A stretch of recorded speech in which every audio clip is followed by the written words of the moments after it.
At Joel's Glory Holes, we're drilling our way into the heart of America, one hole at a time. I'm Joel Stevens with Joel's Glory Holes. For the last 20 years, we've been the #1 glory hole installment company in the South. Ever since old Pappy Joel pioneered the first American glory hole back in 1892, our family's been at the core of this American tradition for over a century.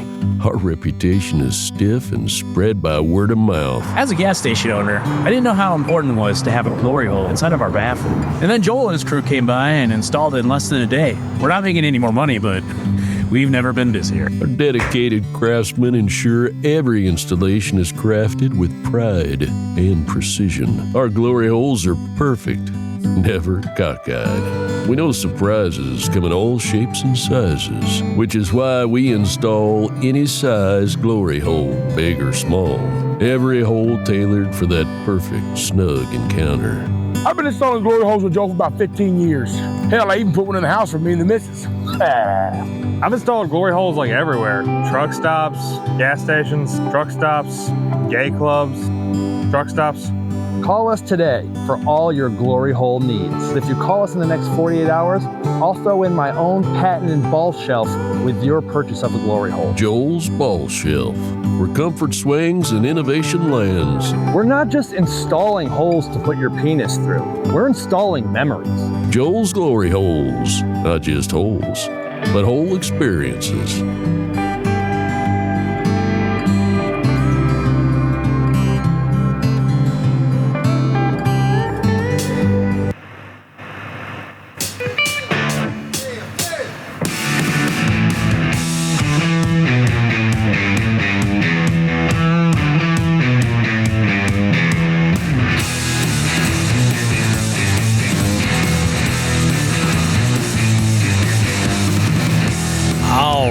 Everybody, Jigs and Bigs, man, does it feel great to be back here in the Disco Dungeon, recording this show with all of the tools that I need right in front of me, not in the remote jungles of North Carolina. Guys, it's good to be back. Bobby Roast Beef here. I got, who the fuck is Joe Brown? I got Shawn The Fisherman in the house. Folks, we have fishing stuff to talk about this week. We're going to be talking about what's Perch all about in the preseason. You'll find out. We got some launch assholes that we need to review as well. The trout guys are back at it. We also have some information on Gear of the Week of the new Flambeau Tuft-tainers. Some updated stuff to a favorite of Jigs and Bigs. We'll see what the deal is. We're going to try to improve this week on a little something you might have heard on another fishing podcast, or maybe not so fishy podcast from their own words. And in this week, we have no special guests lined up, but we have an awesome show packed with a bunch of great information for you. Plus, our jig heads are in the house. Sometimes they're enough guests to fill the bill when needed. Guys, don't go too far. We got much more Jigs and Bigs coming up right after this.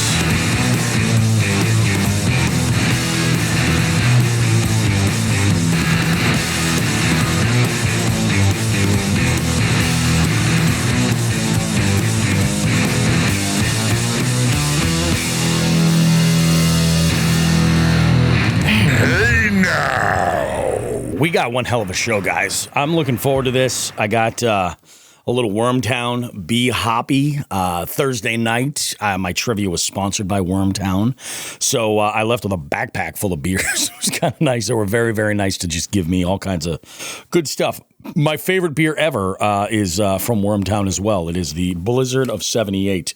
But it's getting to be IPA season because, fishing is going down. How are you guys? I haven't talked to you in quite some time.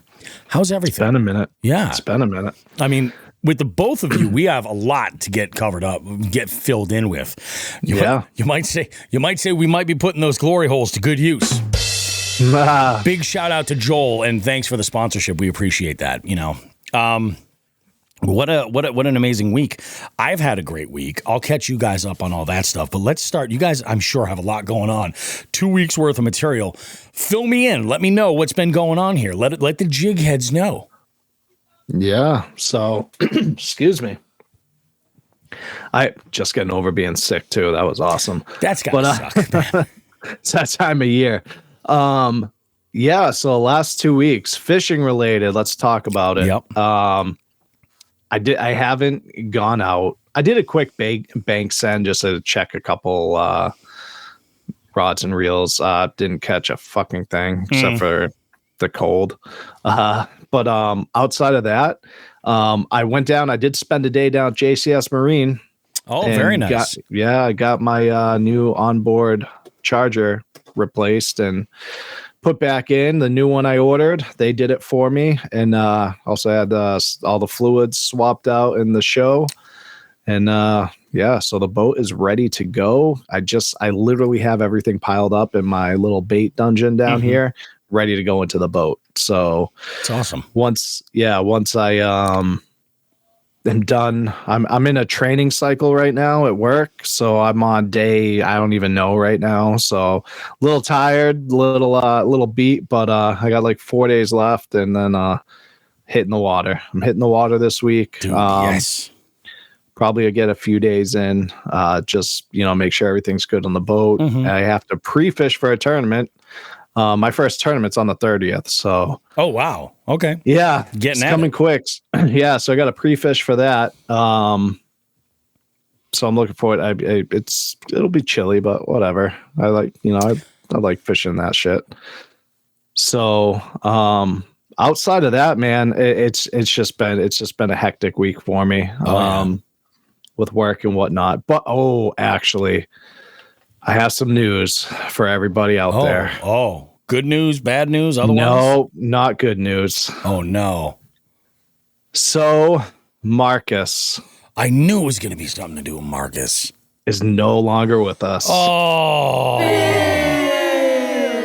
I had put a picture for those of you who have have me on Facebook. I had put a picture of him and my kids up on Facebook, and literally the next day, what happened was I had two Toms. I had Marcus and I had Samuel L. Jackson. Samuel L. Jackson and Tom and Marcus were fighting over a couple ladies, and Marcus didn't make it. Marcus didn't make it. Hang on. I'm gonna pour a little bit out for Marcus. Yeah, gotta pour a little bit. That one hurt. That one bummed me out, bummed the kids out. You guys connected to that turkey. You know what I mean? We did. Apparently, he just sucks at fighting. He was a survivor to a point, and then he was done surviving. Damn, dude. Now Samuel L. Jackson's out there living his best life. Living his motherfucking best life. Yep. So the part of me wanted to seek vengeance for Marcus, but I didn't. I didn't. I've always been curious, and this is the only reason why I'm asking. Did Marcus become a series of sandwiches? So the thought had crossed my mind. Yeah. But I couldn't do it to Marcus. All right, fair enough. Marcus got buried at the edge of the property. Yep. I gave him a proper burial. Normally, yes, they would turn into a bunch of sandwiches. For sure.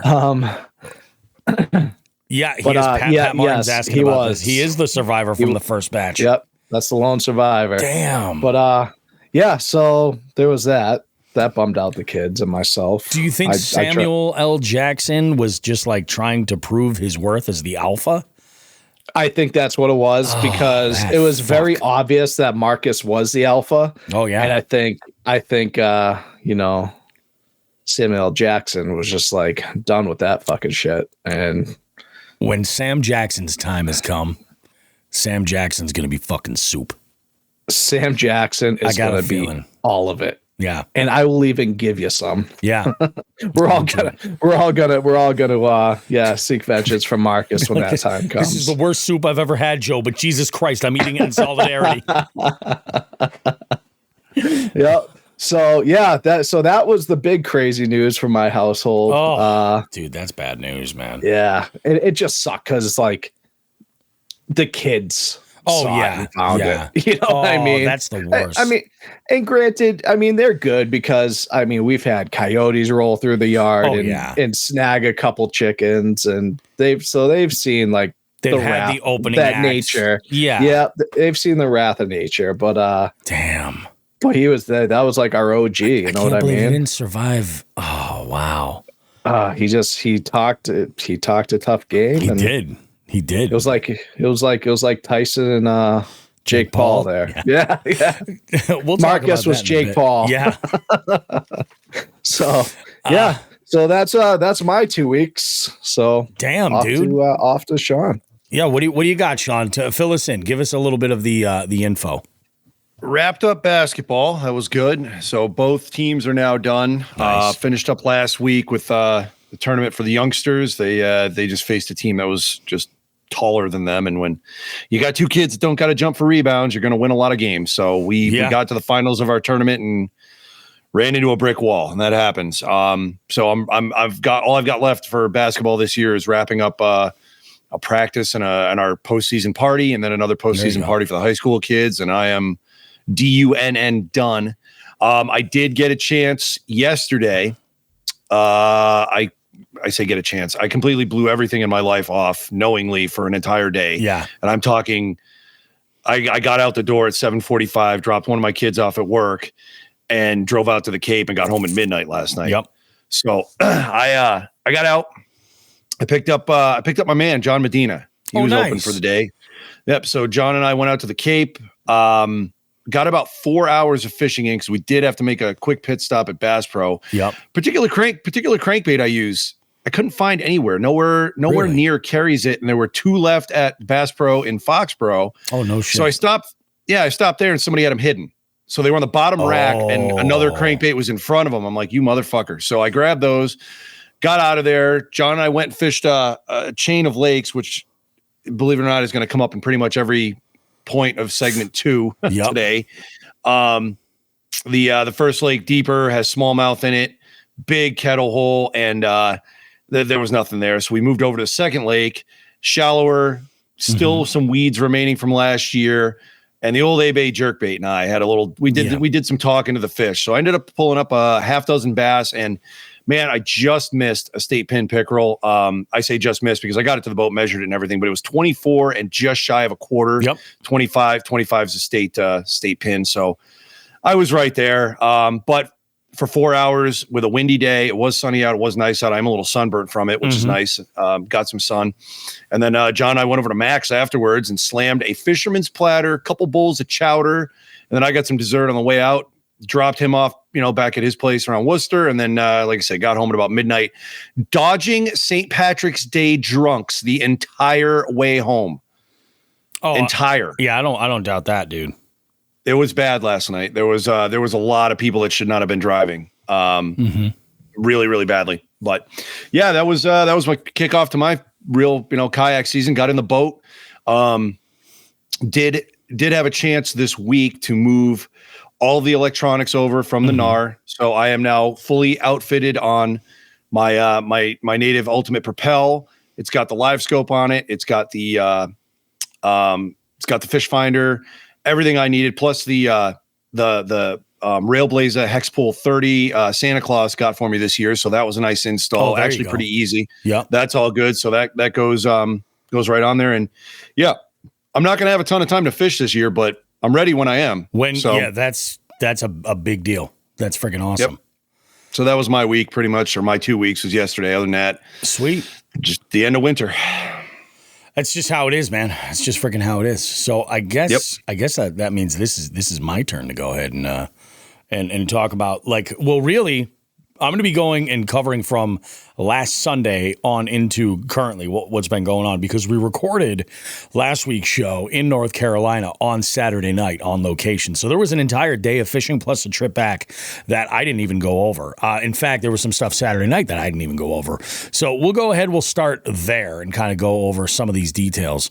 Let's go ahead. Let's do it. So last Sunday, right, let's back up to last Saturday night after we're done recording. We had Ramon with us, and Ramon only had so much time, so he had to bail at a certain time. And then Paul and I decided to put dinner together. And now, you guys might remember that the Jabberhammer had been talking a lot, saying that, Bobby Roast Beef and I are going to do some country shit. I think he mentioned that specifically when he was guest hosting on our show a few weeks ago. So he had mentioned, and this whole time I've been curious, like, what the hell does country shit equate to? Because I do feel like, even though that's what I was afraid of, Shawn. It's exactly what I was afraid of. what I had thought was, I'm like, I've got some real country folks that have come into my life from like not New Englanders. I'm talking about folks from like outside in Tennessee that have come up that I've played shows with and stuff like that. And they've actually said to me, like, seen things in my car and been like, that is some country ass shit. I'm talking about rolling around with like a spare tire where a seat should go, like shit like that. And specifically, it's Husky Burnett. Fucking said that, Husky. And he was like, bro, that is some country ass shit. We didn't expect to see this up here, but it's all good. I had this entire long story. Anyway, come to find out what country shit is eating no vegetables. It's basically what it comes down to. Saturday night for dinner, I don't know if you guys had listened to Bass and Brews at any point, where Paul has talked about this local cured meats company called Brightleaf. And Brightleaf makes, and I'll agree with him, probably the best smoked sausage I've ever had. It's so unbelievably tasty. So much, well, I'll get to that. So we had some smoked sausages and some Red Hots. Red Hots are essentially hot dogs with a little bit of like red coloring around the outside and a little bit more of a spicy kind of blend. It's still a pretty mild sort of sausage. And then we had camp bread. So we had two different tube style meats and camp bread. Camp bread is a simple 3-ingredient dough that you let sort of ferment. And then I would probably best compare it to, it's like having fried dough, but done on a griddle or in a skillet. And it's fantastic. It's great. So we had that for dinner, pounding some beers. This is after like the worst day of fishing ever. And I got, I started making a series of reels and putting them on Instagram, kind of outlining the trip, how it's been and everything. And we're actually about to drop, was it segment 3? No, segment 4, which is the Sunday one. And I'll get to that in a moment. So we have dinner now, as most of you know, like as soon as we got off the water, we started a fire because we just wanted to have some heat going. We had clothes we needed to dry, shit like that. So we're like, so we'll just hang out here. The day's kind of toast, sun's going down. Podcast is recorded. At our campsite, there was a small pond that was right next to us, in between the two larger sites, us and another one. And I went over with my BFS combo and I said, I just got to know. And I pulled out like a 6-inch crappie. Ridiculous. But I will say this, no skunk is no skunk. So I'm like, all right, that's good. I'm glad I drove like 28 hours to make this happen. But, hey, so 6-inch crappie, fantastic. We're sitting around now. Now, Paul is a North Carolina alum, and the Tar Heels were playing Duke. And, that meant every single television in that area was tuned to the game, including Paul's iPad. So we used a little bit of backwoods engineering, and I took I have these little, like, have you guys ever seen how I use the wireless HDMI? I used it at the Springfield Sportsman Show. There's a little clamp that goes on like a speaker pole, and we just so we had the iPad like displayed up so we could watch the game. It was a good thing. I was a little nervous of how it was going to go if Duke did win, and they didn't. So everything was good. But man, we had ourselves a good time. Turned in kind of early because we had made the decision at that point that we were actually going to try to fish on Sunday. Get out as early as we can, give it another go, see what happens. Now, Sunday had a whole different set of other types of conditions going on. The main portion of it being wind and slightly lower temperatures. So it was going to be a little bit cooler, but the wind was going to be howling. In fact, at like, was it 10 to 11 o'clock in that window, they were expecting like sustained winds of 20 to 25 miles an hour. Like it was gusting over 30, but like sustained winds like that, that's really, really tough. So like a couple of freaking morons, like Paul had some intel that there were some big catches in this one spot. So we launched at the same area. And the other thing that we knew was the direction, the way that the wind was coming, that we were going to have a place to kind of escape that wind a little bit. And when I say a little bit, I really do mean a little bit, because the wind was just still, it was nuts. Seemed like everybody was having a hard day out there. The one really great thing that was out there, I think we only fished for about 2 hours. And then we called it before the wind just got too bad. Matt from Veterans Fishing. You guys are familiar with Veterans Fishing. A fellow New Englander, a masshole, if you will. Also spent some time up in Maine. He's relocated down in North Carolina and is in the area, and actually had sent me a DM early on Sunday morning, and I told him, I was like, this is where we're fishing. I was like, that's it, and that's all I heard. He then hit up Paul to get some more intel, and as I'm, we're there for about like maybe the last 45 minutes, I see this little green Hobie coming towards us, and it was Matt, and I was stoked, man. It was awesome to meet Matt, Veterans Fishing. We're going to have him on. I sent him the link to go ahead and schedule a time. We're going to have him on, have a great conversation. We had a really good conversation regarding some of the substances that myself and Shawn are very passionate about. In fact, I even left him with a little bit of a gift because apparently up in the Northeast here, we have a very good thing going. Matt was telling me he misses that about down in that area.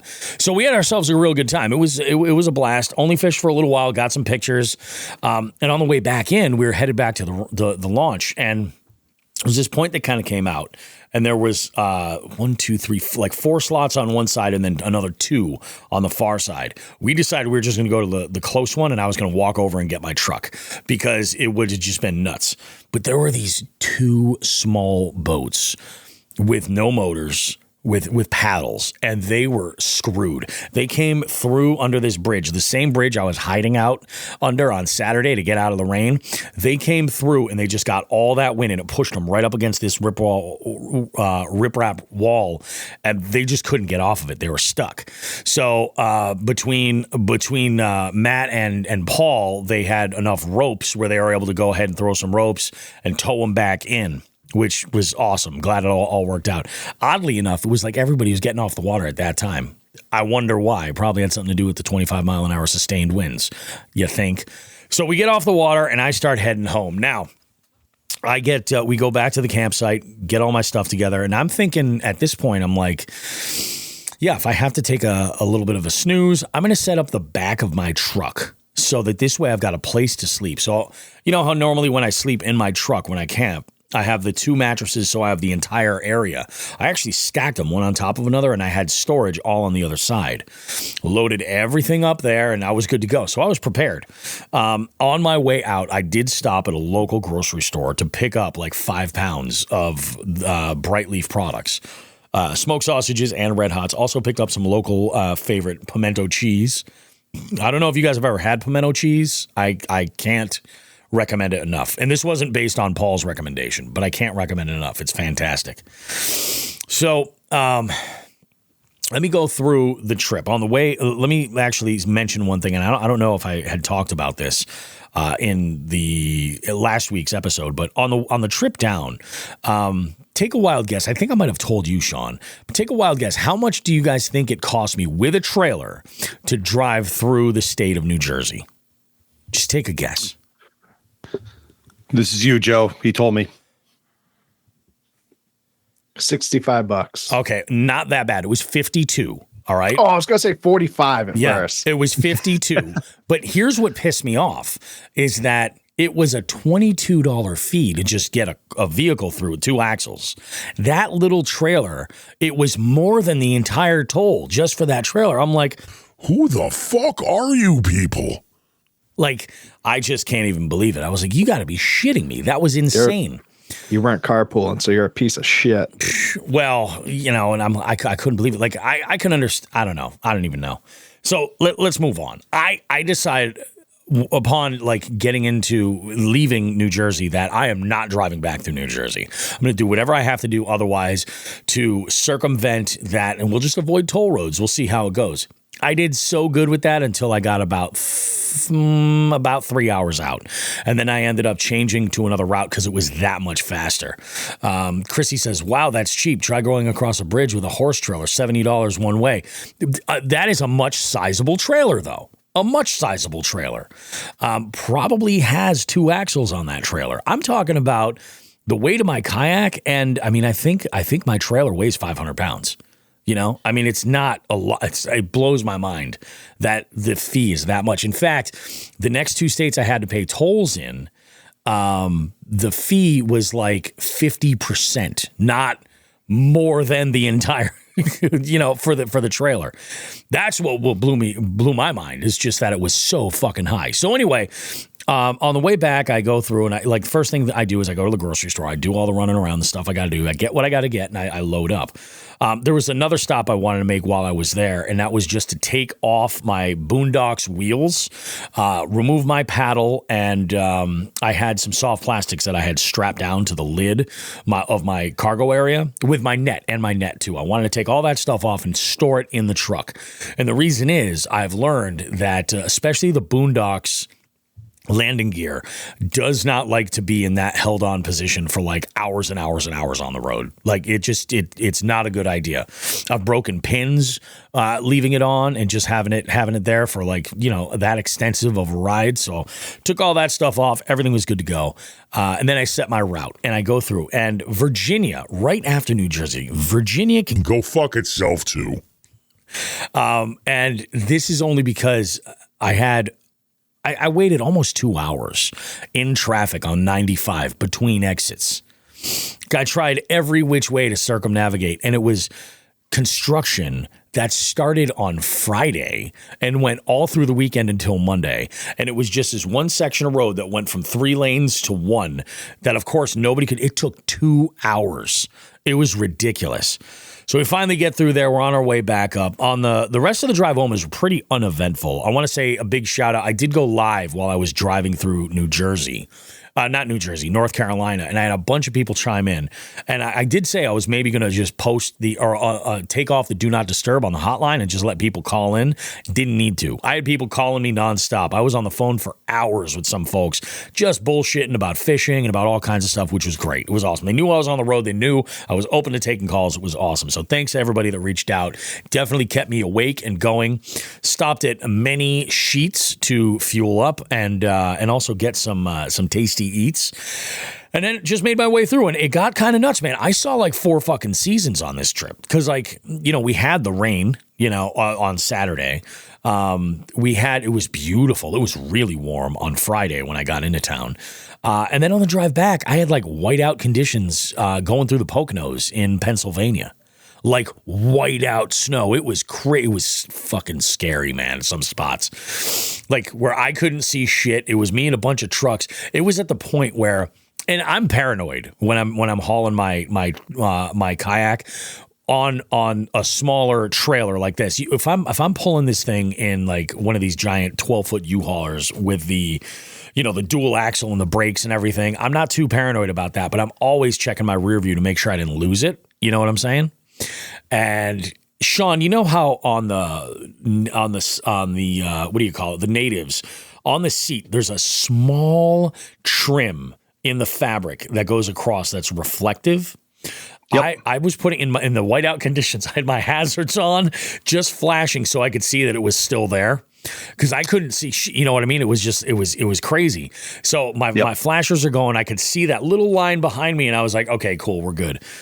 I ended up getting home. I left about noon on Sunday. I ended up getting home at like just before 3 a.m. It was ridiculous. And again, keep in mind, 2 of those hours were in between. Were spent in Virginia for no good reason. It was ridiculous. So I got home. The show I had just had to kind of edit on Monday. I actually only slept until about 8:30 in the morning. My oldest daughter decided she was going to bring my youngest to school, and she was one of the phone calls that I had gotten overnight. And she's like, yeah, I'm going to bring Delaney into school. She's like, don't worry about it. You can sleep. I was up at like 8:30. I was like, all right, cool. We'll go ahead. We'll get cracking on this day. So what did I do on Monday? It was like kind of like back to real life. Where was I? I had kind of taken advantage of the fact I was on the road, and I used my trip to go through and do a music round for trivia that week. So I used a lot of songs that included things with wind, with rain, mountains, because the Poconos definitely took some years off my life. And, anything regarding like Carolina in some way or another, just to kind of tie it in. So we had some fun with that. It was a good round. It was all right. Not my favorite. There was actually, this almost never happens. I usually don't repeat artists in the music round. And on this last week, I repeated 2. I repeated James Taylor and the Grateful Dead. For James Taylor, I used Fire and Rain. I've seen Fire and I've seen Rain, and Carolina on my mind. And then for the dead, I used Box of Rain and Fire on the Mountain. Fire on the Mountain was because of the Poconos and the fear, all that stuff. And then I used It's Raining Men, not because it was a complete sausage party at the campsite, especially when we recorded the show, but I used It's Raining Men because of the name of the group, the Weather Girls, because we couldn't get a forecast that lined it up with anything. It was like, what are you guys looking at? Just look at Weather Underground. And it was the most accurate thing we saw. I'm just going to throw that out there. So that was Monday, back to real life. It was kind of fun.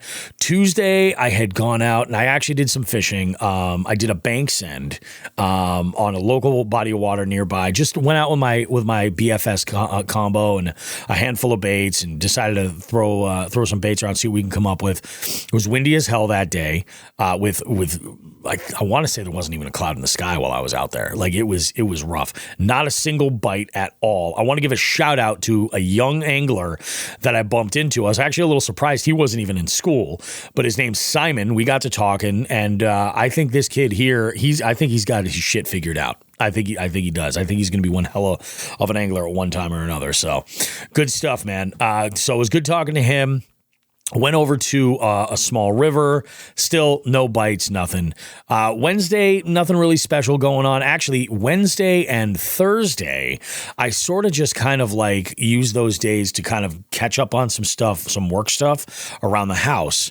And then I just hung out with the dogs, man. And I got to tell you guys, dude, Eleanor, I told you that Eleanor had like another pretty big seizure like a few weeks ago, right?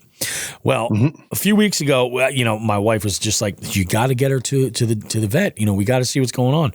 So they put her on a new med, right? A new med. And I think, was it Thursday? I think it was Thursday. I had to bring Eleanor back to the vet for a follow-up after this med. They told us when she was going to start taking this med, I think it's phenobarbital, I think is what it's called. And they said, they're like, oh yeah, it's going to space her out quite a bit. And it's going to increase the amount she eats and drinks. And you might want to consider, because she's a little chunky anyway, you might want to consider putting her on like a high fiber, feed. And I was like, okay, cool. So we'll look around. So we did that. Even being on that feed, she still gained like 2.5 pounds. And like for her, that's like 10% of her body weight. That's crazy. That's insane. So we were like, okay, what the hell are we going to do? I don't love her on this. Like this dog is pissing and shitting everywhere. I take her out every 2 hours. Yesterday, she was sitting up on the recliner with me. Everything was great. I was like half asleep. It was fantastic. She jumps down on the floor, unloads her bladder right in front of me and just stares at me.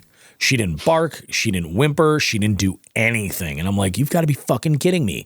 So in order to get her out in time, I basically have to have ESP or just take her out constantly, like every 15 minutes, because who knows? It's ridiculous. I can't believe it. I don't love this med that she's on, but hey. That's how my dog Rocky was at the end of his life. It was just like constant.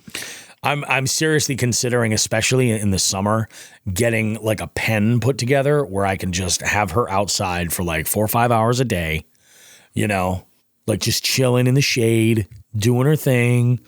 I don't know. I'm considering it. We'll see. And then Friday, man, I went out and I did a little bit of fishing. Now, Friday, I went back to the body of water I was at on Tuesday. I went out with the kayak. And I got to tell you, man, this is the earliest in the year I've ever taken the kayak out locally. I mean, obviously the earliest would have been the following weekend in North Carolina, but locally in actual like winter, I took her out, man, and it was awesome. Water temps where I was were higher than I expected. They were 50 to 51 in most spots, which is way higher than I expected. I expected to see like maybe more like 47, 48, something like that. But I suppose we've had some pretty good sun and, it's been all right. We haven't had rain most of that week. On Friday later we did. So I went out and I did some fishing. The trout guys were out. Oh my God, they were out. Very excited and very loud. as they are. I think I'm just going to eventually, I need to make up names for these guys because I seem to talk about them all the time at this one body of water. But this one guy is telling me, he goes, yeah, he's like, I've been watching the schedule for the stocking truck. And I looked at him dead in the face and I was like, no way, right? You're looking at the stocking truck schedule to figure out when they're going to bring them here? You? Well, in fact, yes, he was. And he said, yeah, normally they come by on Thursdays, but I was here all day yesterday. They didn't come by. And I was like, oh, imagine that. He's like, I'm hoping they come by on Friday. And they did. I had been fishing a cove, actually across the way from this launch. And I was, just kind of... this year, I've said it. I'm kind of like trying to give the chatterbait like its due and like start there. So I'm covering water with that. I threw, just because I want to see how it looked in the water, I threw this JDM bait that I picked up in Columbus, which is this, it's almost like a mini A-rig, It's got like a spinnerbait with a wire that connects, and it's got like this crazy, I'm going to take some pictures of it and show you guys, but it was absolutely out of this world. And this thing it looks absolutely juicy. For like open water stuff, I think this could be really, really good. When you want to throw something that's a little bit more compact, but big as far as like getting attention, it's got all these like 4 little willow blades, like an underspin, just kind of going ape shit. So it was pretty slick. I was like, this is pretty cool. Throwing a bunch of stuff, not getting anywhere. Then I'm like, okay, well, let's see if we can get something else, and we'll throw some BFS. And I was throwing around a small tungsten jig, like an 1/8 ounce tungsten jig, with a small 2-inch easy shiner, and I had a follow. Actually, I had a Bronco blade on this combo before when I had the follow. And I was fishing this one spot. There was a couple other folks near this point that gets fished heavily. They were over there. They were just leaving as I was kind of coming around the corner over to their spot. And I had a follow from this fish. Now, this was quite a ways away from where these stalkers got dropped, like moments before. Like I said, I was fishing this one cove over there, throwing a bunch of baits. I heard the truck backing up, and I was like, oh my God. These guys ran to this thing like it was the fucking dinner bell in prison. I mean, it was insane. Like they had been starved. You know what I'm saying? They're asking the crew all kinds of questions, like, how many are you putting in there? How big are they? You guys coming back in 2 weeks? Or, what's the schedule like? Are you putting any browns in? Like all kinds of shit. These guys working on this truck could not have given any less fucks than they let off. I mean, it was just like, in fact, he even said to one of the dudes, he goes, hey, I can't hear you, man. It's too loud up here. Wait till we get up here. He goes and he gets in the trucks. He just drives right away. Fucking genius level. So, I'm like, all right, cool. So when I got this follow, I felt pretty confident that I was far enough away that this was not one of those trout. Like this, it was a trout that was following my bait. And I'm like, what can I do differently? So I took the blade off and I just tied on the jig just to kind of make it a little bit more subtle. Oddly enough, dare I say, it was perch pattern. And I'm throwing this little swim bait around, and there's some kids fishing another point that gets hammered all the time. And they're shouting out to me. They're like, you catching anything? Oh, no, I'm not catching anything. And I happen to go like just further past. I'm going toward the ramp, and I'm about to take the boat out and everything. As I'm coming up to the launch, I go around this one spot, and I usually fish this one bank almost like religiously, just like that's how you can tell if I'm fishing this bank in this direction, I'm making my way to the bank. Lots of times I use it when there's like tomfoolery at the ramp and I'm waiting.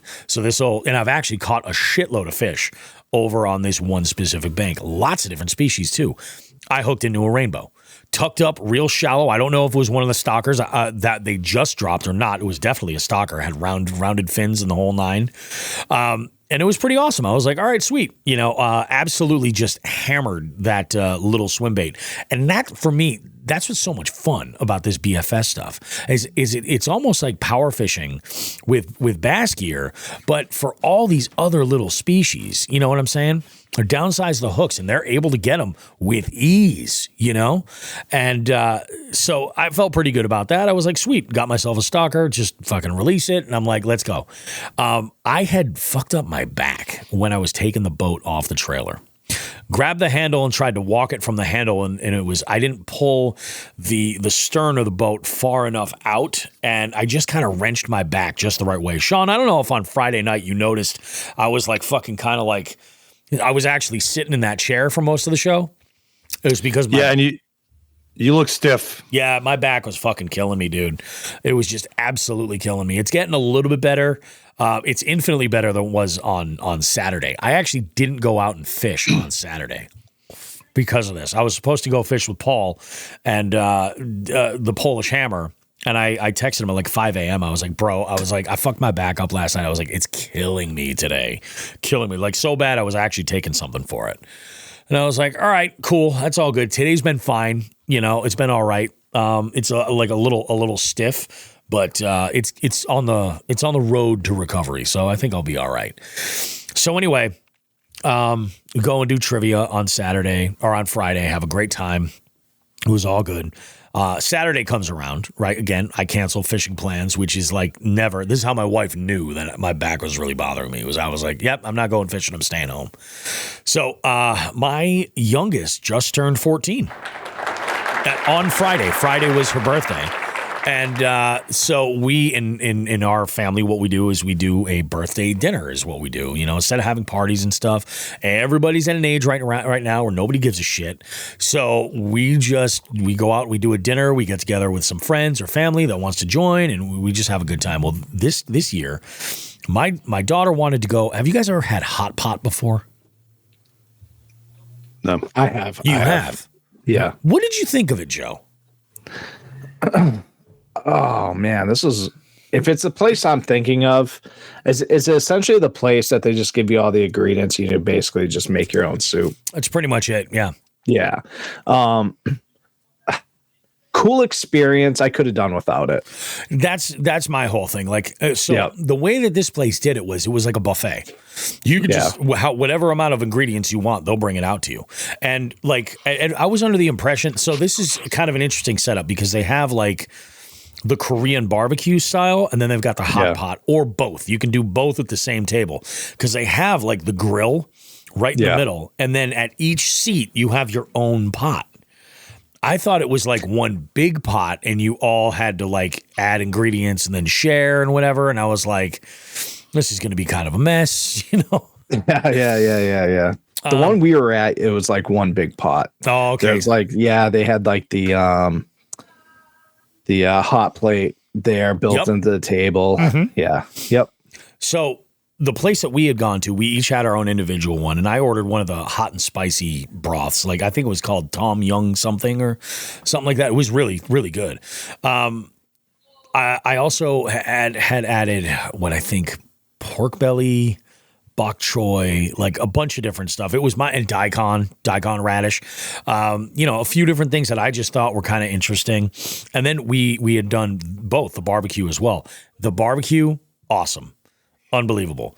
Cool experience. And this is what my wife said to me afterwards. She's like, what do you think? Because it was like $40 a person, you know, and it was all you can eat. Trust me, we ate plenty. But I'm like, and now that I've had the experience, I can't see myself showing up here even like once a month.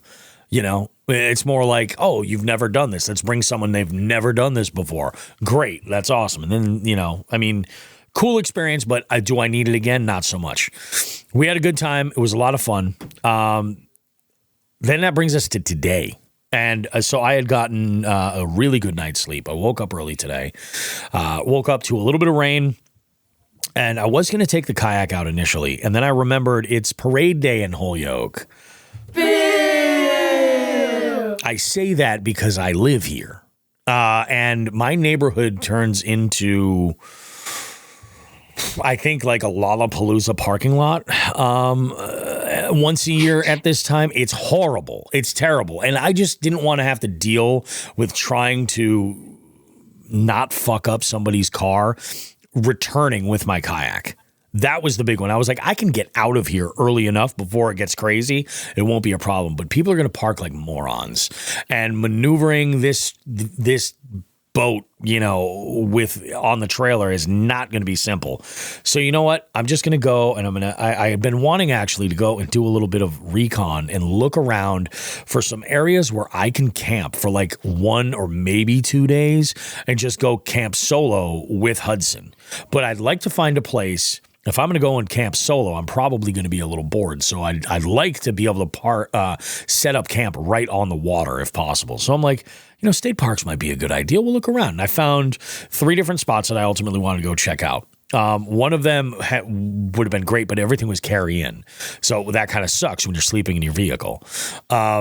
So that was out. The first place I had gone to, there just was no camping allowed. And I had gotten some information that like you could camp there, but they close at dusk. And I'm willing to bet that there's a state trooper that goes around and makes sure that everybody's out beforehand. So I don't think that's necessarily going to work. However, it is in close proximity to 2 different lakes, 2 different ramps, and some interesting species that I could need later this year as we get into the multi-species tournament series.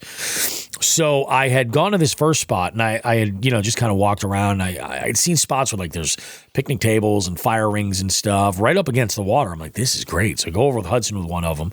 I got my BFS combo again with that small tungsten jig with that easy shiner on it in Perch. And I take a few casts. And it's all good, the water is very dark and tannic over here, but the visibility was pretty clear. Like I could see that there was a lot of shit, either like wood or, dead weeds that were kind of all over the place. So there happened to be right on the other side of the launch, there was a small little like fishing platform that it kind of jutted out and there were rocks underneath it kind of built up around the sides. And I said, I'm just going to go throw this around there. We'll see what we can do. I make a few casts and this eat was awesome. And I asked you guys in the host chat to help me ID this. I thought this was a tiger trout. Joe confirmed that it's a tiger trout, which is a first for me. Never caught a tiger trout before, so I can check that one off my list. But this was the coolest eat, especially for BFS, because I had pitched this jig up against a bunch of laydowns that were kind of coming off in a couple of different directions, right in between these 2 that kind of met like in a V almost at the bank. And I pitched this jig in here, and it's super light. It's just like bloop. And then I just start like the quarter turns and pop the tip of my rod a little bit. And I saw this trout come out and start chasing toward me, right? Start chasing this bait, eat the swim bait. I set the hook. Hudson thought it was like an alien. It was just the best fucking thing ever. He was losing his goddamn mind. I thought it was absolutely wonderful. So it was pretty awesome. I'm like, all right, cool. Managed to catch a fish today. That's awesome. Went to the second place I had gone to was the walk-in place. Hudson and I just I made lunch. I made some potatoes and Spam, and because I had some leftovers in the box, I was like, yeah, I'll make some lunch. Cool. And then I happened to actually have some dog food too, so I mixed him up a little bit with some Spam. My dog's got high blood pressure just like I do. Whatever. You live once, folks. You live one time. So we, we're having ourselves a good time. We go and we check out another spot. And unfortunately, it was all locked up because the season isn't open until like Labor Day. Something like that. So I had to do some looking around some maps, and I saw that would work out. So I'm looking to kind of put some reservations in so I can take some time and just get the like quick little trips out with my boy and have some fun. But yeah, today was an absolute blast. Came home, ordered pizza for the girls. My wife's working an extra shift, and I'm planning my next send. The next trip is New Orleans, mid-April. It's going to be a good one. That's awesome. Yeah, it's going to be good. I'm fishing with largemouth sass. We're just going to do a little bank send down there. I'm going to bring those 2 Cast King telescopic rods. I've got like a 6.6 medium light spinning combo and a 7.1 or a 7.3 medium heavy casting combo. And I think I'm just going to, take those down with a couple of reels, put together a day box, and just have at it. Have some fun, see what we can do. See if we can catch some shit and maybe not get eaten by a gator. We're going to be talking about that in a minute. That's not good. That is not good. So yeah, I mean, as far as weeks go, that's my week right there. It's been a good week. I'm excited. I'm not committing to the 4 days a week just yet in the kayak. I'm still trying to like balance a few things and figure it all out. But I'll tell you what, I'm in. Like, this fishing season's begun. It's happening, folks. So if you want to set up like a trip, like a weekday trip, and you're in and around Western Massachusetts, hit me up. If you got a kayak, let's do it. Let's send this motherfucker, catch him. And then April 1st is like looming, We're what today is the 17th. We're 2 weeks out, and this is going to get started. And we're just about 20 anglers in the multi-species scavenger hunt tournament, which is fucking awesome. I'm stoked. And I know that there's going to be a bunch that are going to be entering in that first week while they're able to, getting in on there. So it'll be some fun stuff. I'm excited. I brought up New Orleans and the Gator because I happened to see something that showed up across my desk today, which is shitty. And it comes from Wired to Fish. And the headline reads, Alligator Bites Fisherman's Hand Off. A fisherman in Leesburg, Florida, not surprised that it's in Florida, was attacked on Sunday by a 9-foot gator while bass fishing in a golf course pond.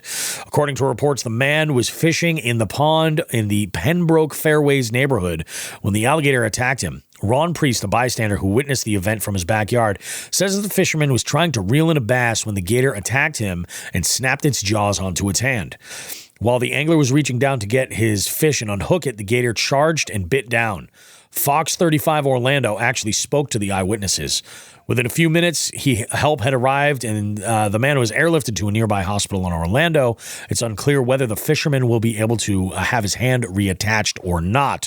The Florida Fish and Wildlife Conservation Commission had to follow protocols and eliminate the alligator since it attacked a human. There's actually a picture in the story on Wired to Fish of the fish. It never made it back in the water. Yeah, I mean, that's pretty insane, dude. So glad I got to read that before I go to the bayou. That's going to be fun. You'll be all right. You'll be all right. It'll be fine. It'll be fine. I'm just going to go throw Megan in the water and run. That's what's... She doesn't listen to the show. That's a gentleman thing to do, It really is. You know what I mean? It really is. Run away screaming like a little girl. Who says chivalry is dead? Exactly. Ladies first. But yeah, it should be interesting, man. I'm looking forward to it. I think it's going to be a whole lot of fun. And now I want to shift gears because, you knew this was going to kind of happen. So Bass and Brews. I can't go and do a trip with the co-host of Bass and Brews and not study up and get caught up on a bunch of episodes. I checked out a bunch of episodes that I hadn't listened to previously, and I noticed something that had popped up in a number of them. And I'm curious if any of our listeners, Jigheads, if you're in this chat right now, I can see there's about a half dozen of you. If you're in here, if you've listened to Bass and Brews or you've watched them on YouTube when they've done their ass or bass segment, this has... I feel like it's got so much potential. You know what I'm saying? Have you guys heard this on the show? Joe and Sean? No? No, I haven't. No? All right. So what it is basically they play a clip from a fishing YouTuber or some type of content, maybe a TikTok or something like that. And then they'll play another bit of audio from actually, now that I think about it, I don't think I've ever even heard them play another bit of audio because typically they only get past one clip and then that's about it. It just never works. So I told Paul, I was like, I would like to just do one of these and try to make it work. And gents, I think I fucking nailed it. I think I nailed it. So Jigheads, I'm going to go ahead and play some of this stuff. I would love it if you would chime in and let me know if you think that it is bass or someone getting a piece of ass. What do you guys say? You guys down to try this? Hit it. All right, let's go ahead and do it. Bass or ass. And in perfect Bass and Brews fashion, we're going to go ahead and do this. Okay. All right. Let's go ahead and do it. I'm going to play a clip, right? The first clip right here. And I need you guys to tell me if this is somebody catching a giant or if it's somebody getting some booty. That's what I want you to tell me, okay? Jig heads, you go ahead and chime in once you hear it, all right? Joe, Shawn, you just listen and then let me know, all right? Oh, God, I'm fucking the shit out of you! Oh, my God! Oh, I'm gonna come! Tell me where you want it! Tell me! Down my throat! Oh, my God, I'm coming! So what do you guys think? I'm going to go with ass on that one. He's going ass. Joe's going ass. What about you? I think that's an easy ass for me. That's an easy ass. Okay, fair enough. Fair enough. I can get behind that. What about this next one here? What do you guys think about this one here? Thank you, Dave. Thank it. We are not working out. We are definitely fucking. Oh, shut up. I want my mama to hear. Oh, baby. There are no stairmasters or treadmills in this room. There are no dumbbells in here. They're just my balls, Spank me, baby. Spank me. Huh. I also go with ass on that We're one. going with ass on that one too. Shawn, what do you think? Ditto. He's saying ass for sure. Now, what about this one, though? I'm curious. Is this ass or a giant bass? Oh my God. Oh my God. Oh my God. Oh my God. Oh my God. Holy crap.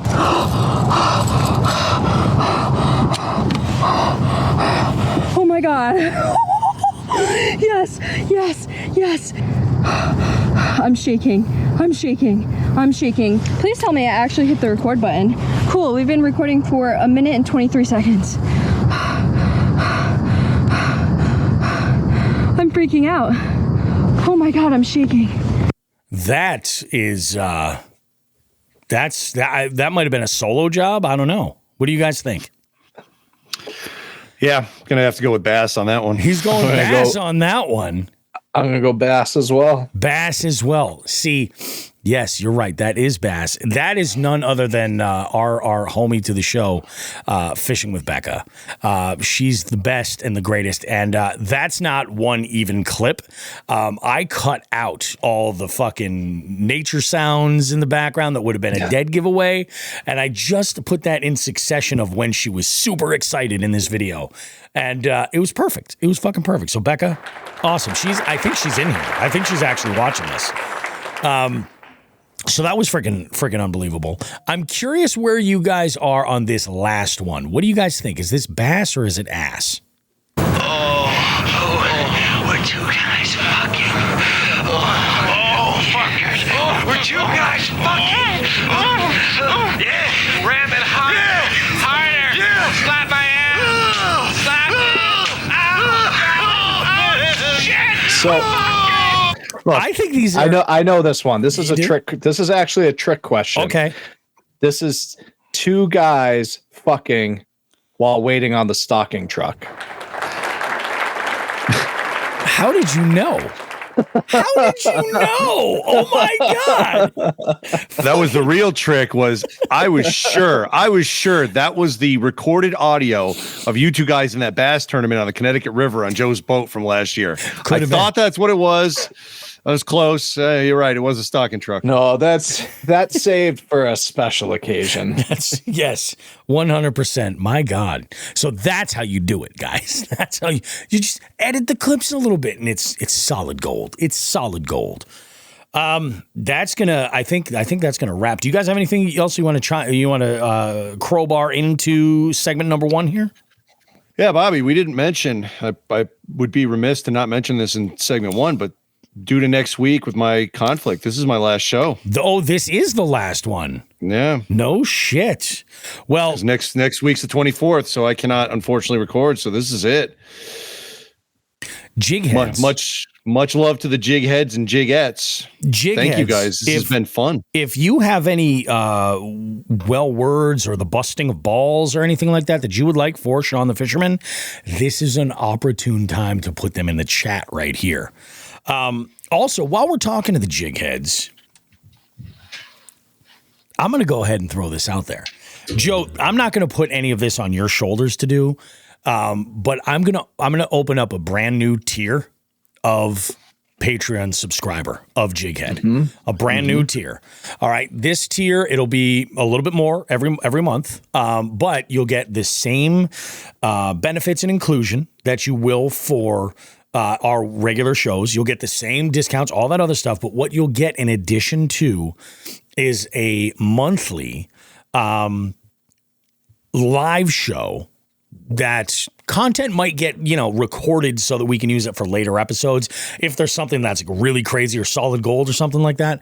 But it's never going to see the podcast. It's only going to be on this exclusive live, and it's going to be wrapped around whatever topics. It'll be a lot of you control what it is.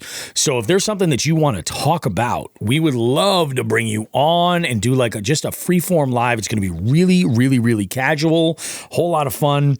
This might be a time where you have intoxicated Bobby, just kind of we could be talking fishing, we could be talking content, we could be talking anything. I mean, whatever, and this is going to be like a new sort of thing. I just want to offer something additional to the jig heads that have joined our Patreon is options, what they're interested in. Obviously, if we record some stuff that's just solid gold, maybe months down the road, it'll end up in a clip show or something like that. Or if we just have a great conversation, it might end up in the podcast. But that general, this is really your part of the show, putting this together. I'm talking about sending the StreamYard to, if this is your topic you want to run with, you're going to be on this screen with me having this conversation and whatever that might be. It could be a lot of fun. And obviously, Joe, if you're available to do it or you want to jump in on one specifically, absolutely. This is going to be a revolving door of different guests and stuff. Sure. It'll be I think a whole lot of fun. So it'll be cute. I like it. We'll see what happens. But in the tier above that, Bobby's actually opening up his door, and it's going to be the Bobby roast beef version of the Truman Show. So you get to just watch him 24/7 and.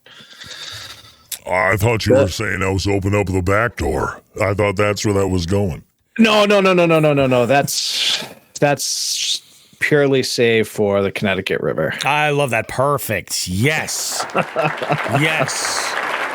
Well, that's good to hear. Vidal chimes in, says he likes that upgrade. Awesome. Sweet. Yeah. So we'll go ahead. We'll play around with that. I just want to give some options, and I think giving you guys a little exclusive conversation could be really freaking awesome, and if it's, just one of those things where, and I figure once a month is reasonable, I'm going to try to do it. What I think I'm going to actually do is try to plan these things either on a Thursday night, a Friday night. I'm talking after trivia. So these will be late night, 10 p.m., something like that.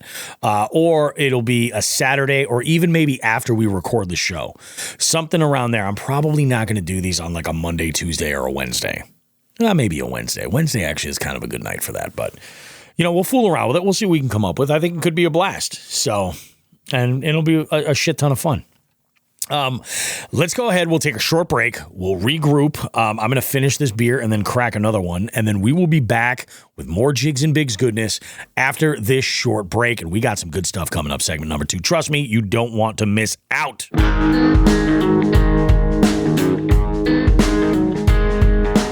Jigs and Bigs wants to take a moment to say thank you to our partners for helping us continue to push the limits of our fishing adventures and bring you amazing long-form podcast content. We need to thank Dark Horse Tackle, Omnia Fishing, A-Bay Lure, The Bay House, and The Ship Motel.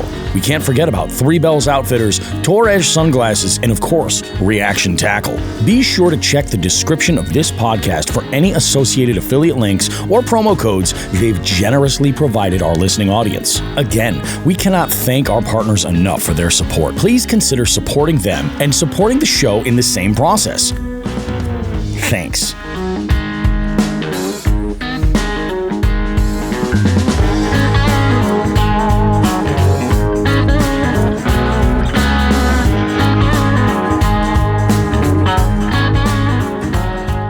Hey, you. Yeah, you.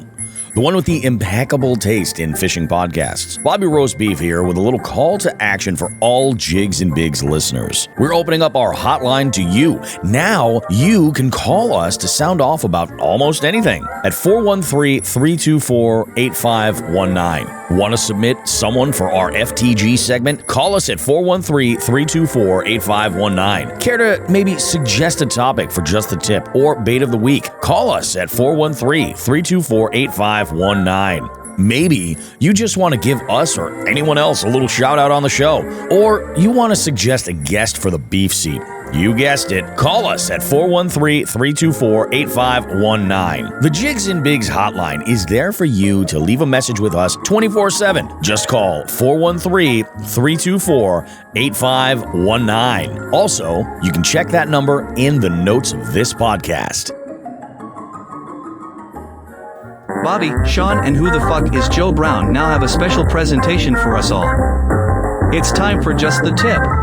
Oh, Just the Tip. That point in the show where you guys tune in and you're looking to get some information. You want to know a thing or two about a thing or two. Well, luckily, Shawn the Fisherman has a bit of knowledge that he's passed on a number of times, but it's very poignant, especially right now in the season. I'll hand it over to you, Shawn. Yeah, if you're up in the Northeast or in the North Central, I don't know how far their range extends, even into some states in the South. In this time of year for us in the Northeast, I know things are heating up a little bit to the South, but this time of year, it is in between winter and pre-spawn. I mean, really is. The fish are just starting to warm up. There's a little period of time where you'll see all sorts of fish just going to the shallows and getting warm, and chain pickerel are hanging out with bass. Cats are hanging out with dogs. It's the end of the world. Chaos reigns. It's Vietnam. There are no rules. This time of year and into the pre-spawn, one pattern I focus on, and I've crowed this from the rooftops for a couple years, is yellow perch. Yellow perch are cold water fish. They get active before anything else does. So while the bass and some of the other predatory fish are really looking to feed up for their spawn, the perch are out there thinking only about spawning and being completely stupid and running around and throwing egg sacs all over anything they can. Yeah, and they're everywhere. They're not thinking about defense. They're thinking about reproduction. So that's when other fish are out there smashing them. My recommendation, if you're in the North or if you're in any area of the country that has yellow perch, and I do not mean perch like panfish, as some of the southern states call perch, yellow perch related to walleyes, that kind of yellow perch. Yep. Make sure you've got something, whether it's a jerk bait, a crankbait, even a jig. Yeah. Make sure you have something that looks like a perch and throw it around. Worked for me yesterday. Works for me every year. Every year. Like no screwing around. Clear water, dirty water, actually even better in dirty water, because it really, the natural coloring of a perch just stands out in dirty water with that yellow and orange. Yep. So throw that shit around. Let me know how you do. Send a message to Bobby. All the thank yous can go to him. It's all good. But make sure you're throwing yellow perch around. Yeah, that's the go-to, man. This time of year. And you're right. This is that sort of like, for our area, it's just creeping up into that preseason. Yellow perch defenses, they're completely down, and they can be found all over the place. If you've got them in your bodies of water, and you probably do, it's a good profile and a good color to look for. Throwing some fire tiger in some dirty water is fucking sexy. I love that shit. Same thing. Yeah. Yep. Same idea. That's sort of what it's all about. So now we're gonna go ahead and shift gears here, and I'm a little curious about this one. Fuck that guy. Fuck that guy. Fuck that guy. All right, so for this FTG, Shawn had put something in the notes here. It just says launch fucks. Now, I had my own launch fucks that I kind of had to deal with earlier, the trout guys, but I don't think that's what we're talking about here. Shawn, I'm assuming you've got something for us. I got a threefer from yesterday. Oh, I love a threefer. Threefer. John and I had driven out to the Cape. Yep. It with the stop at his house, it took us over 3 hours in the car, and Bass Pro Shops, probably closer to 4. But we took our time. Mm-hmm. This time of year, I fish the afternoons. I try not to fish the mornings. Yeah. I enjoy the dusk bite a lot more than I do the dawn. It's generally warmer, more comfortable for us. I'm good to go. Let me pause on this. We got Pat Martin jumping in on the Just a Tip real quick. if you're near the ocean like I am, the herring run is starting too. It is starting, and the herring run can vary year by year, but no matter what, the first thing at ice out is those yellow perch. I should have thrown that in. Pat, you are correct. Yeah. But a step before the herring runs, you've got yellow perch in those bodies of water. And in the late fall, early winter, when those baby herring dump back out into the ocean, there's only yellow perch left. Yep. And bluegills and minnows. But, I digress. The threefer of launch fucks. I'm actually going to throw a fourth in there too. He wasn't at the launch. He wasn't at the launch, but this guy's great. So I'm gonna throw him in. If you want to throw in 7 or 8, I say go for it. This is your last show. Yesterday was just fucking great for this material. John and I drove out there, 3 to 4 hours drive, no problem. We get to the launch. Right as we pull in. Yep. Another truck pulls in behind us, who is not on this list. This guy was patient. We were polite with him. He was good to go. He was there to bass fish. He knew the deal. He said, you guys are unloading? Do your thing. While we're unloading, first a family comes walking up. Older woman. Guess what she made a comment about first? Bobby. I'm going to say. As a kayak angler, what did she say? As a kayak angler. We've both heard this a million times. No, I want to say it's either something about how much did that boat cost you, or commenting on the number of rods, or that one. Bimbo. Yeah. Okay. For number of rods. Now, this was my first encounter of the day, and I was semi-polite, but I was trying to get in the water. Of course. Chrissy's dead right. Why do you have so many rods? Yeah. Look at all these rods, she said. And she goes, use all those? And I said, you golf? She goes, yeah. I go, do you just bring a putter? Oh, the light went on. I'm like, okay, one down. But we're gonna leave her in the fringe. Better. Because again, I was trying to get my shit done. And I should make mention, look, I'm a tall guy. I don't have a lot of meat on my legs. I got them fucking ostrich legs, right? And this is apparently my inherent superpower where I can go into stupid cold water and in barefoot, and it's not a big deal. And it was the Cape, it was sandy. I took my shoes off to load my boat in. I wasn't waiting for any long period of time. I was in and out of the water, I don't know, 6, 7, 8 times, whatever it was. Yep. My feet were cold, but they were not frozen. They didn't turn blue. My circulation wasn't bad, but the water was, 46, 47 degrees, and I was barefoot in the water with a pair of shorts on. Yeah. Guy number 2 comes up. Again, we have our buddy waiting to get in. And this is the gentleman that pulls down to the launch in front of this other guy, parks his truck on the launch, gets out. I thought I heard it, and John verified. The guy goes, hey, a little fucking cold to be in a fucking water with shorts on, huh?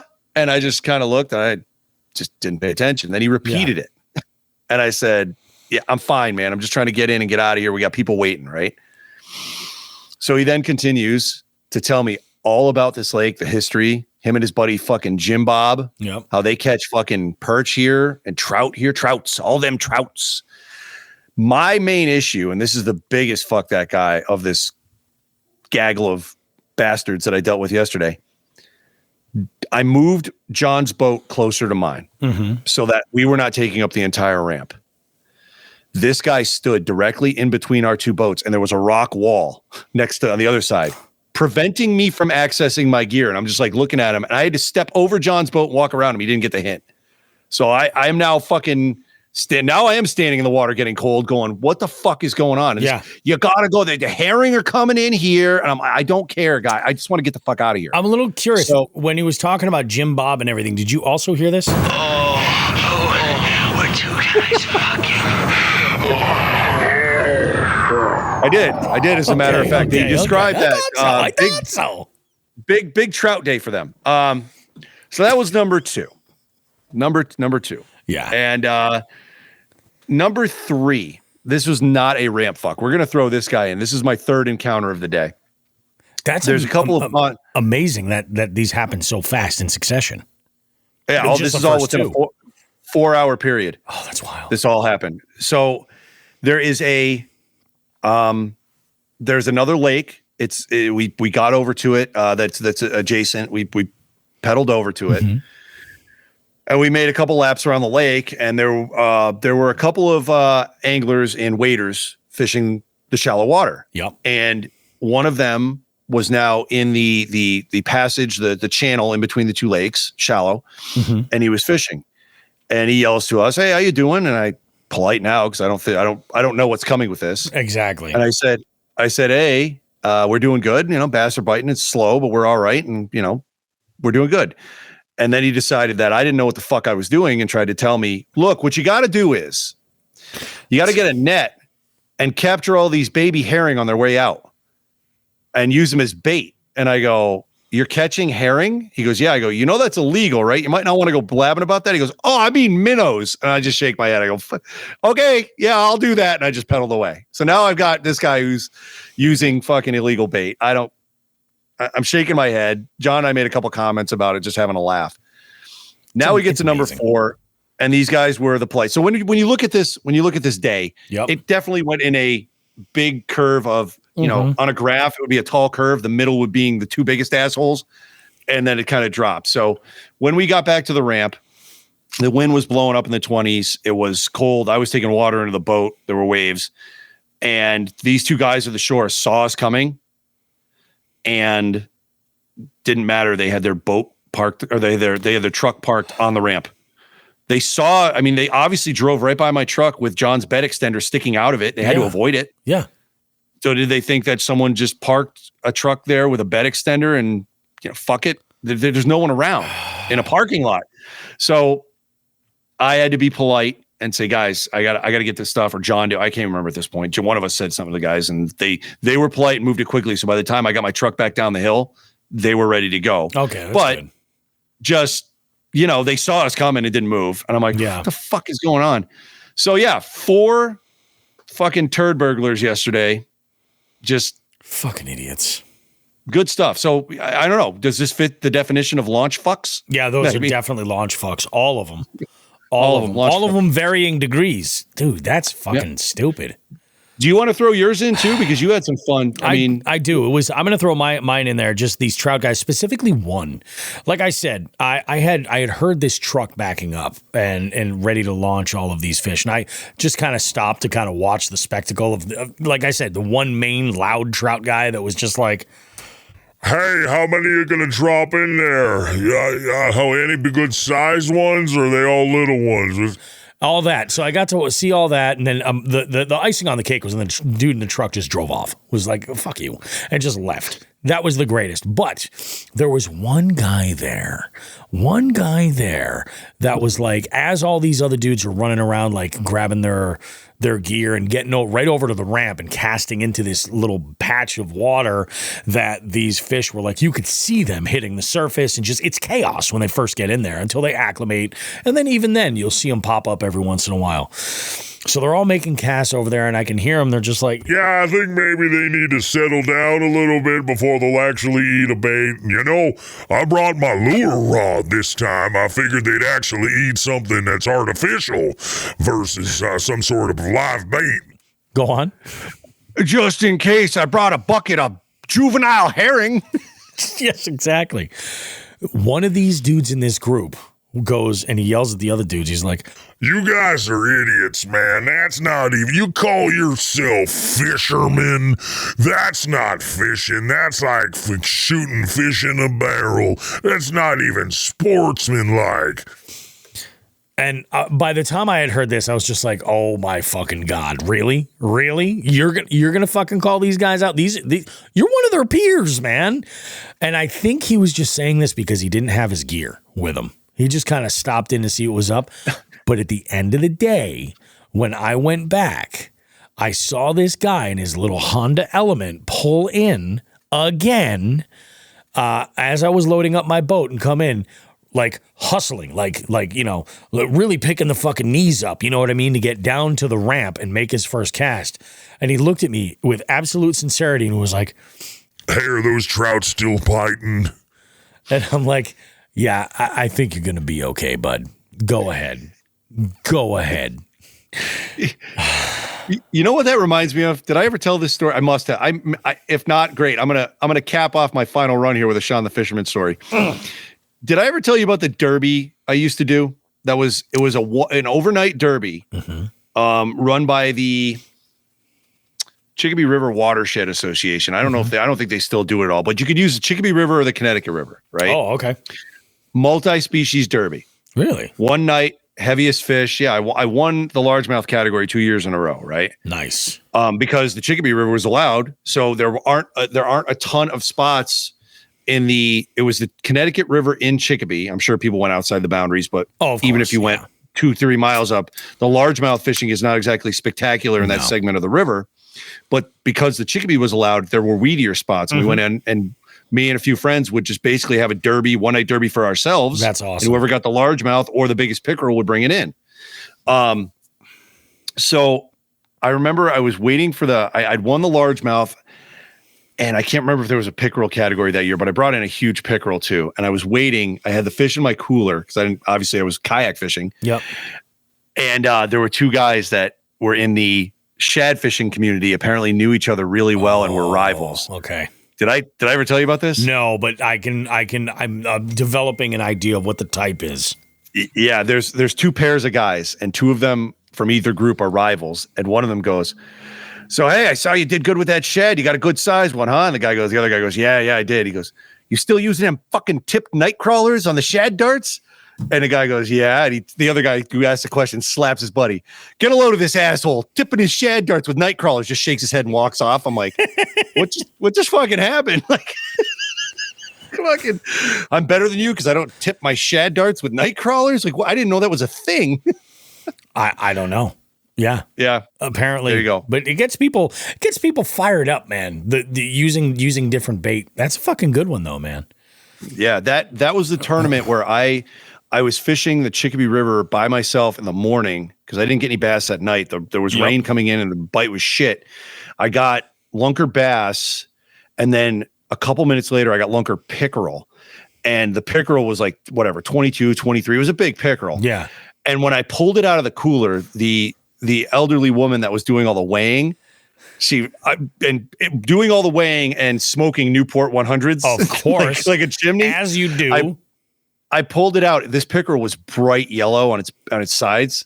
Oh, and really? I pulled it out, and it's going like this, and the teeth are opening. You know, you can see the teeth in the mouth, and she just goes, "What the Christ is that thing?" It was perfect. I'm laughing, trying not to get bit. I'm like, it's a pickerel. So yeah, that was good. That's amazing, man. That's awesome. Good dude. times. Fucking A, dude. That's badass, dude. That's one hell of a fucking decent story. I wonder if they still do that derb. No, I don't think they do. It's been gone for years. It was gone before I even moved. I want to say that thing ended in 2010, 2011. No kidding. Like wow. That's fucking wild, man. That sounds like a good fucking time. And yeah, the description of her smoking those giant cigarettes is like dead on Western Massachusetts. Like that's what the Christ is that thing? I can only fucking imagine. It was awesome. Oh, and dude. she's probably retired right now in Florida, still smoking pool cues. It's all good. Oh, I love it, dude. I fucking love it. All right. I got to double check my rundown here to find out what the next little topic is. Oh, yeah, this is good. I'm interested to hear about this. This will be fun. Again. Okay, gearheads, it's time to talk tools.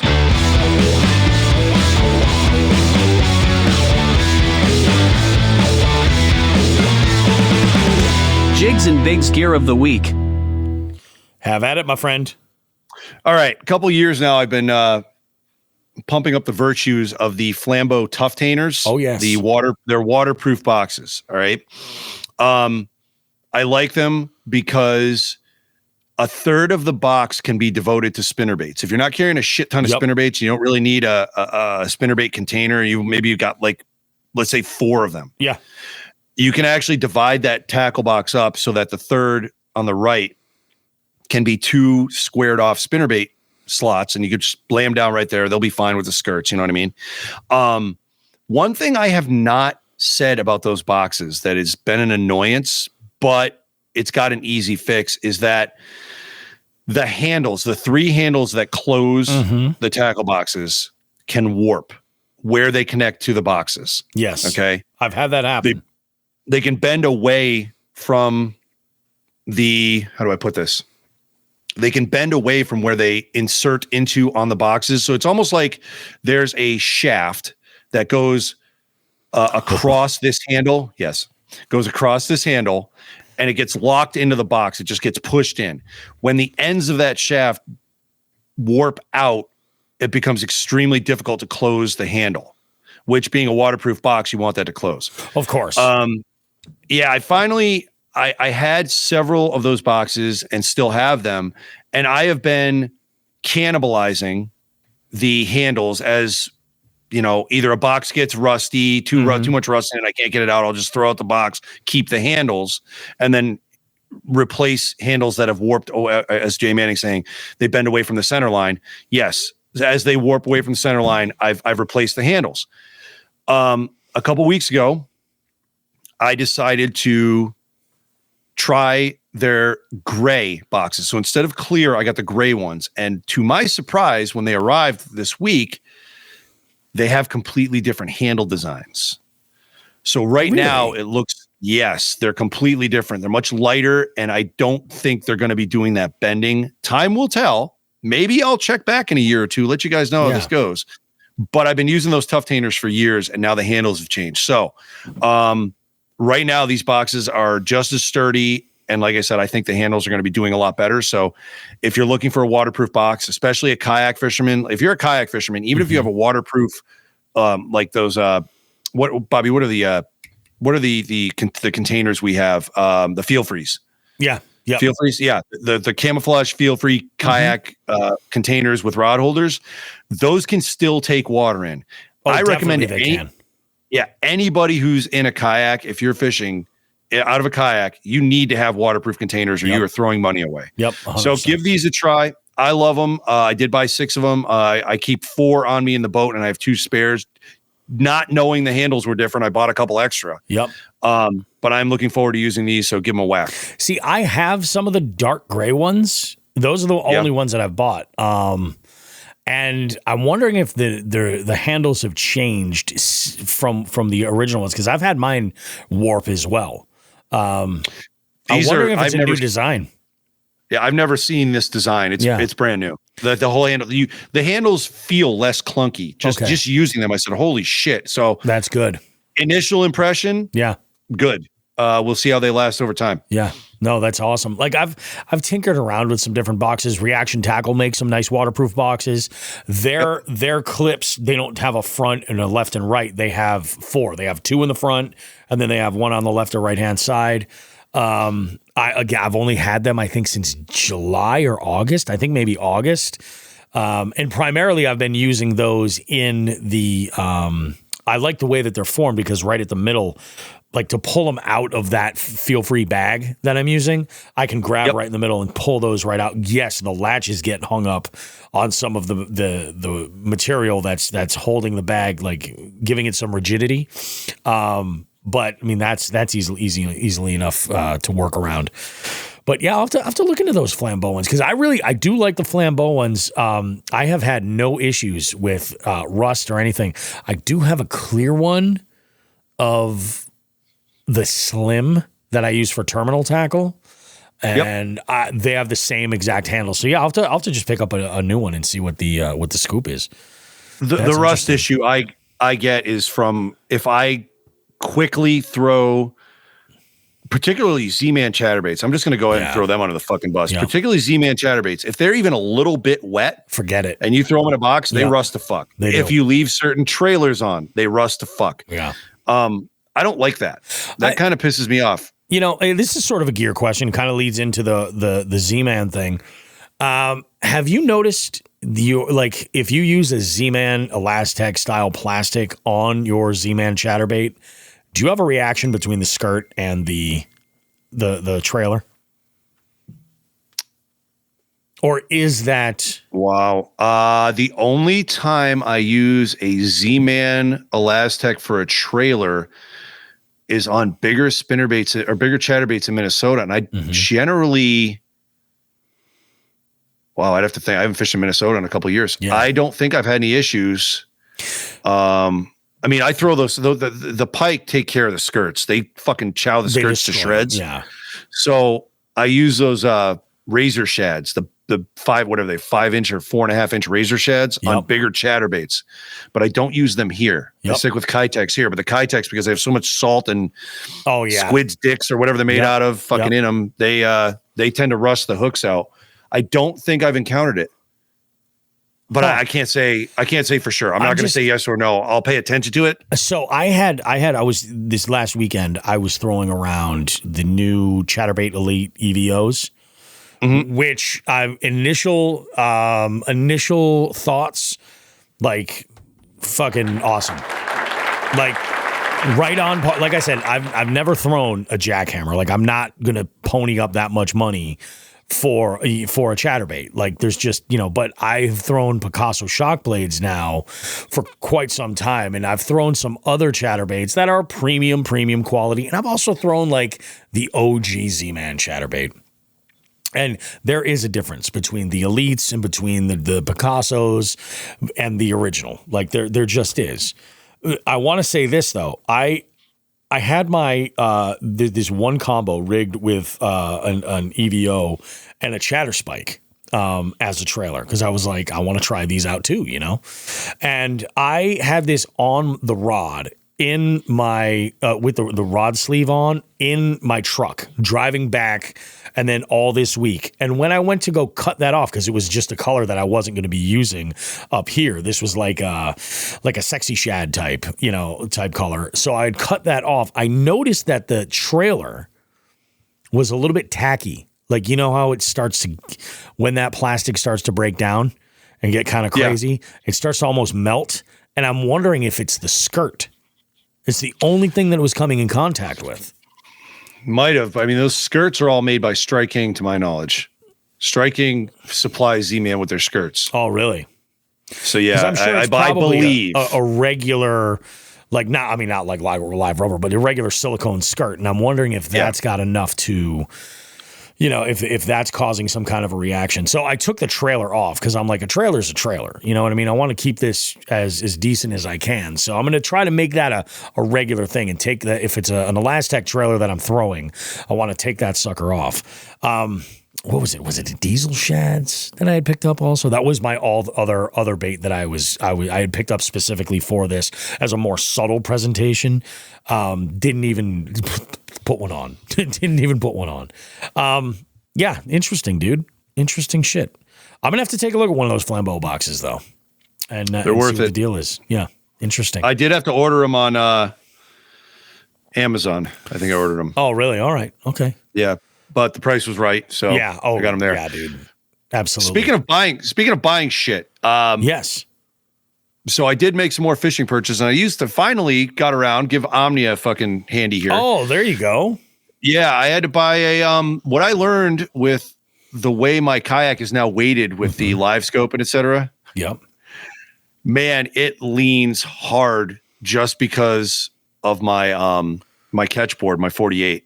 It's so heavy. It makes my boat list. Yeah. So I ended up having to buy a carbonite. I picked one of those up today, and a holder, or not a holder, an ID holder. Oh, nice. And then I picked up a couple of lures too. But yeah, check out Omnia. It's good shit. The end. The fucking carbonite boards are just fantastic. If you don't like, I understand carrying the bigger boards. I know, who was I with? It was Paul. It was the Jammerhammer's boat. He actually rigged his. He's got, I want to say, is it the 32? He's got the longer aluminum board. But he's got his mounted like behind his seat horizontally. So it's nice and balanced, the weight. I was like, oh, it's pretty slick. I mean, not every boat's obviously going to be equipped to do that necessarily. But yeah, that folding board is big. Yeah, it's heavy. Yeah. And, I wouldn't be able to load it the way Paul has, because even though I can fit it into that rack, the track mounted holder. Yep. I have nowhere to put it. Yeah. Because I have so much shit on the sides between the hex pole. I did a good job with the install, but it's taking up the whole right side of my boat. My boat. All my rods are on the left. I keep the left open for fish, so I don't want to put anything there. And with it on the left side, my boat listed. That's wild. Yeah. So it happens. I love it, man. All right, well, let's go ahead and take a short break. We're going to come back around and close this show out, guys. We will see you with more Jigs and Bigs goodness right after this. Don't go too far.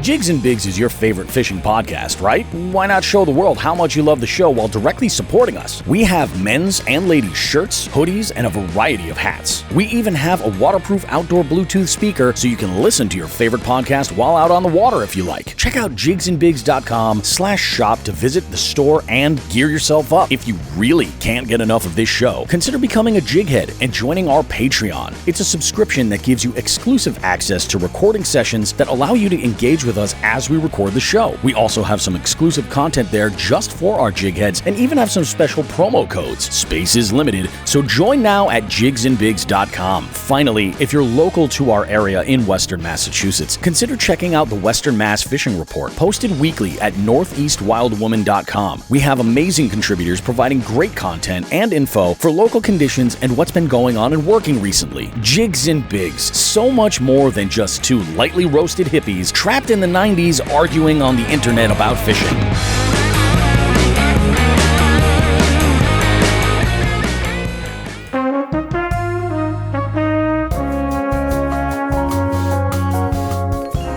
Alrighty, guys. Bobby Roast Beef, more Jigs and Bigs goodness. We're wrapping this sucker up here. We got a bunch of jig heads in here that have had some really, really nice things to say about Shawn the Fisherman. So I'm going to go ahead and go over some of those comments here. Let's see what we got. Nope, that's all about the fucking sex shit. Let's go further down the list. As is a Jigs and Bigs podcast. We'll start out with this one here. Pat Martin chimes in, says, love you, Shawn. Hope you have a great summer and maybe see you in Rhode Island sometime. Then he also follows that up and says, hope you can pop in the show later in the year to say hi. I'm sure that's going to be a thing. Chrissy Fishing chimes in, says, we'll miss you on the show, Shawn. Biggest throwback. Otherwise, he goes, if we can't trust you to count staples, how can we trust you with wings? Absolutely can't. Absolutely cannot. You definitely can't. You definitely can't. Tim Bender says, what's up, gents? Joe's hair is on point, and it is, by the way. It's a little extra wavy. It is. It is on point. And then when I grow it out, it gets wavy as shit. It's a beautiful thing, you know? It is. And he says, Shawn, I'll miss your voice. And what else do we have in here? My liver is green, so is my poop. Let's see. I think that's all that we have here, man. Shawn, it has been wonderful and delightful to have you be a part of this show for nearly 4 years. Nearly 4 years. We did some shit. We said some shit. We had some fun. We ate some testicles. Yeah, we did. We had a lot of fun with this shit. We did. So you guys are in fucking good shape going forward. I feel that, you know, in the 4 years of growth, anybody who does anything should always ask themselves, is this place a little better than it was? Yeah. When from when I got here to when I left. I think so, dude. I mean, yeah. Oh yeah. I mean, there's been a shitload of growth. I can say that because when did I jump on the third episode?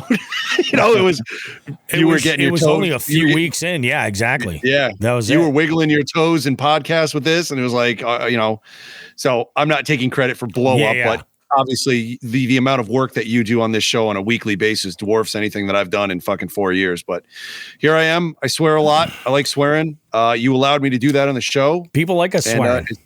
It's been fucking fun, man. Yeah. Think of all the fucking adventures we had in 4 years. That's what I'm saying. That's what I'm saying. Like, unfucking believable. I look back and I was talking not that long ago about our trip to Champlain. Dude, that was fucking amazing. That was fucking absolutely amazing. Because like we got wasted and ate the greatest food in the world with your dad. Oh my God, it was unfucking believable.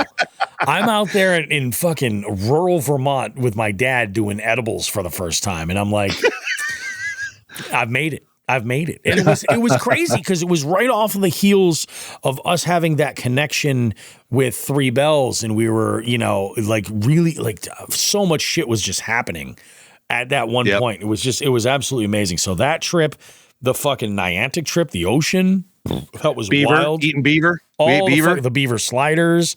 Jesus Christ, man. So many fucking good times. So, yeah. And there's still going to be plenty more. We got to wait till Joe's done with fucking 47 straight days of military service so we can head down. We haven't been to Bar Taco in a while. We should. No. You know, we should hit Bar Taco and fucking smash some shit. Yeah. The last time we did Bar Taco was pre-Dream Theater. And that was pretty fucking good. Oh, speaking of concerts, your boy's got a concert coming up on the 5th of April that I am stoked about. It's a Perfect Circle, Primus, and Pussifer. Very good. Yeah. Maynard's doing double duty. Oh, yeah. And apparently I was talking with Chickaby Chet. That's who I'm going with. And he's like, he goes, I guess that the show is actually like there's a jam set in between where Primus is basically backing up Pussifer.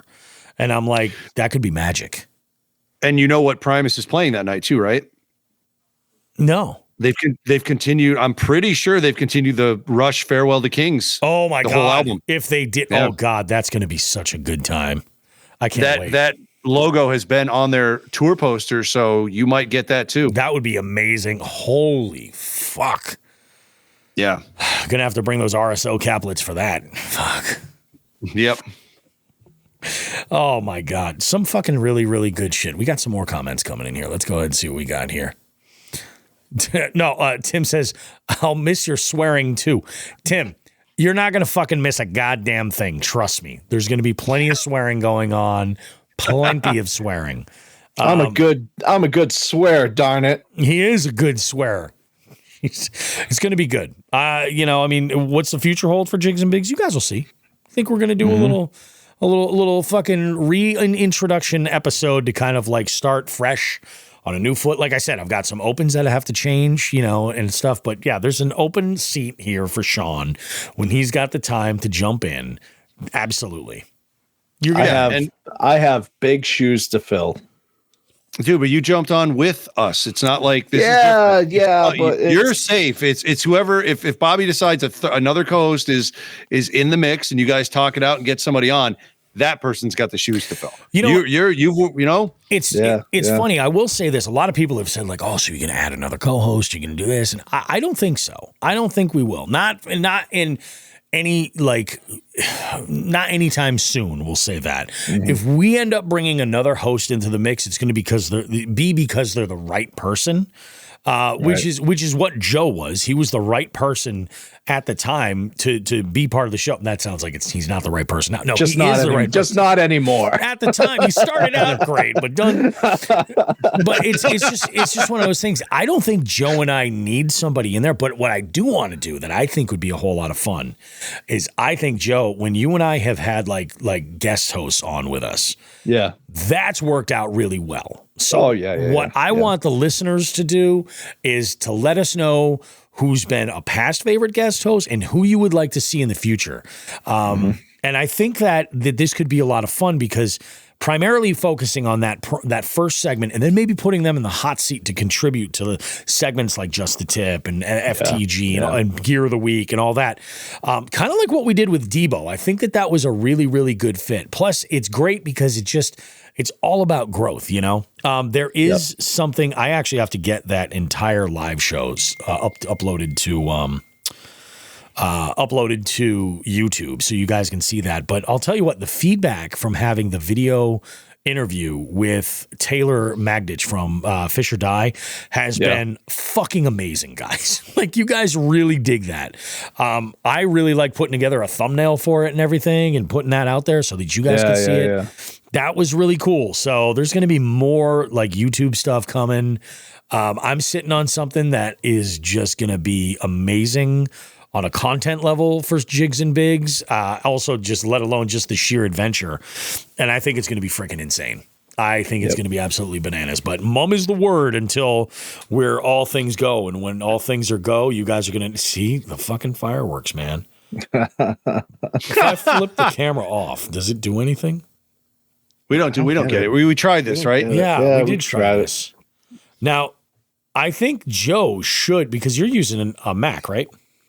Yeah. I'm using a different camera. Maybe that has to do with it. I'm using an auxiliary camera. I'm a Oh, Logitech. yeah, I have no idea then. Yeah. Weird. Let's do the. There you Yay. go. Much love from me. Yay. No, but it's going to be good stuff, man. And like I said, there's always an open seat and a live mic for Shawn if he wants to go on a, friggin', crockpot mac and cheese fueled rage sometime. We're here for it. You know what I mean? I might. And, time being what it is, unfortunately, I wish I could continue on, but I've got so much shit going on. I think you have bigger things in your future than even Jigs and Bigs. And I'm looking forward to it. And when you're ready, if things are going in the direction I think that they're going to go in, let's fucking blow the doors off. You know? Fuckity fuck. Yeah, and I know, Joe, because you're a little bit out of the area, you won't see as much. And I don't know what the fuck. Hey, you know what? By the way, let's go on a tangent here. Our friends at Crazy Arepas have not fucking been in the area lately. I know they were at the road race, or they were at the parade today. Yep. Possibly the road race yesterday, but big money. It looks like they haven't been able to go to the normal spots they've been going to. I don't know if it's a summer versus winter thing. I have no idea. Yeah. We gotta make a fucking little lunch date here. Fucking A, yes, dude. I have not eaten a Crazy Arepa, not Crazy Rapist, you perverts. Crazy Arepa in many moons, as they say, many moons. And we need to eat that. They are out of this world. And yes, they are. I agree. That shit needs to happen. I think I'm already planning for the Jigs and Bigs 2024 holiday show. That's going to be coming up in December. Late November, early December, something like that. We're going to have a little get together. Probably going to be at Nathan Bill's again, and it's probably going to kick a whole lot of ass. So we've got that coming up. I would like to squeeze another live show in maybe this summer. If the situation opens up and it can happen, I think that would be freaking amazing. But it'll be pretty awesome, man. I'm going to record some stuff in New Orleans. And that's coming up in a few weeks. But I'm going to plan. I got to actually look at my calendar, Joe, and we'll figure out when to record that show. That show might be insane. Like, it might be insane. Might be something that I'm recording from the Airbnb where my wife and I are staying. My wife did so good getting this Airbnb. Hot tub, private swimming pool, like the whole nine. It's a nice little setup. We're gonna have ourselves a freaking time. And again, I'm just looking at if I walk away with both of my hands, I will be in a better position. Tim Bender's asking Shawn if you'll be fishing the multi-species tourneys. No, with time, I'm probably not going to be able to. You know what? I had a question for you, Bobby. Are you going to be doing the what was it? The summer the Midsummer Mayhem? Midsummer Mayhem. Are you going to be bringing that back? Yep, I am. I'm actually going to try and do it a little bit earlier, and then I'd like to do it a little bit later. And so that's a one day. So in answer to Tim, I still might be on that, but no, I'm going to be. It's just the monthly thing is just there's no way. There's no way. Oh yeah. No, I hear you. That's a lot. It really is. It's a ton. But we're, like I said, I mean, at last I checked, we're just about at 20 anglers. So that's freaking amazing. And I know that number is going to go up as we start to get into it. So that should be pretty cool. I am jacked about that whole series happening. Like this year, I have yet to catch a bass this year, guys. I've caught 4 different species, no bass.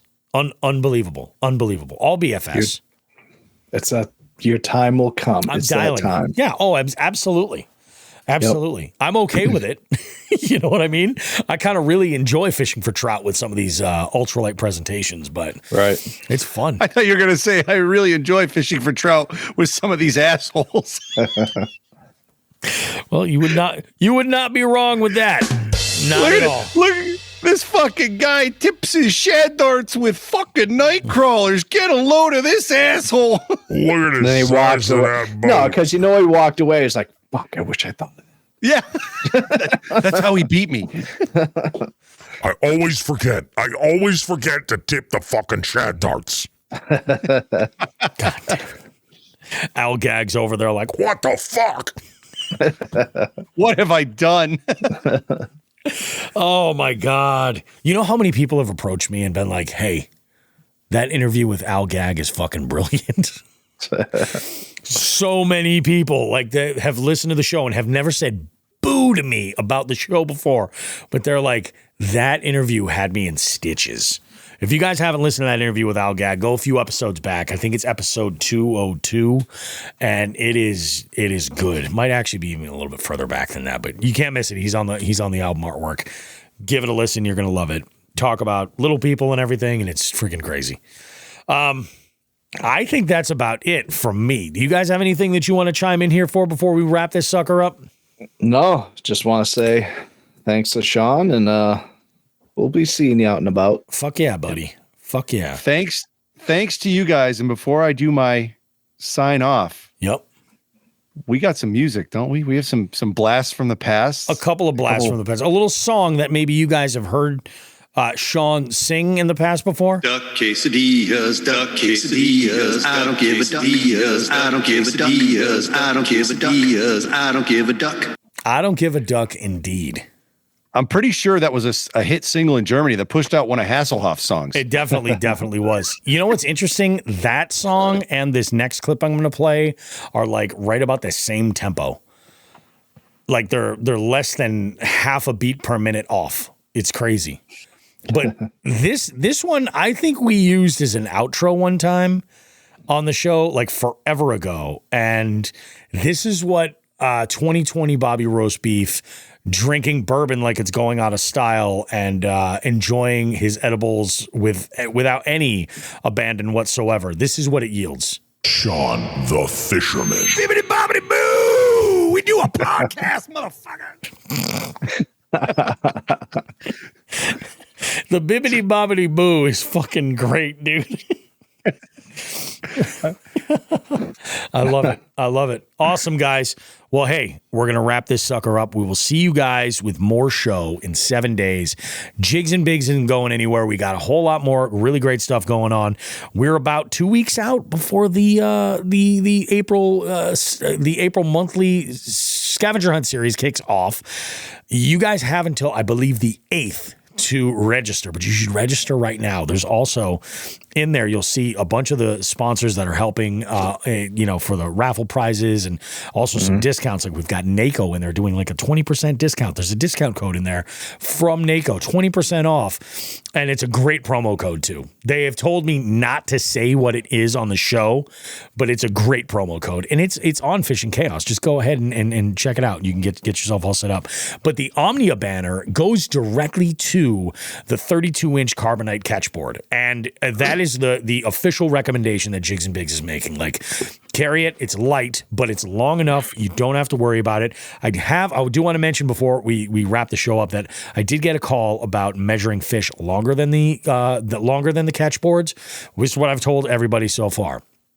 Take a measuring tape and line it up so that it's perfectly even with that catchboard, so that the zero starts at the zero. Stretch it out to the length of the fish, however you need to, and put the fish on the catchboard the way that you normally would. We'll take the measurement off of the tape, but we need the catchboard there as kind of like as like a starting point, like a reference. So go ahead. It can be done. It's fine. Catch does make big game boards, but really you're very rarely going to need one of those. Like they've got a big game board that's enormous. It's like 100 inches long. It's huge. It's crazy. It's like origami out there. But go and check it out. You're good to go. Trust me. But that Catch Carbonite 32-inch is like the official, like, yep, there you go. Pretty much anything you're going to put on there, you'll be good to go. And it's light enough. It's not going to weigh you down. So that's our official word there. Go ahead. You can get your stuff right from Omnia. Make it nice and easy. And just click on that banner. It'll bring you right over to Omnia. You can order that sucker. They've got plenty in stock last I checked.